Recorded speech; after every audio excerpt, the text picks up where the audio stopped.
In this demo, we'll talk about how to create project reports within EPLAN Electric PA.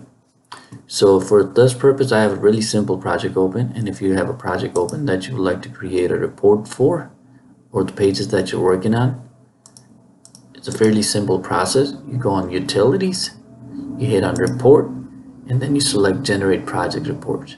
What it will do, it will select all the pages that you have within the project and create a report based off that. Once you hit that, EPLAN will create the report. Based off that, it will create a title page. For instance, I was working on a grinding project. It will create the table of content, structure description, summarize part list that you have used within the project, and the connection list. If you're interested in learning more about EPLAN Electric PA, please visit us online to book a virtual training. Link is in the description below. Thank you.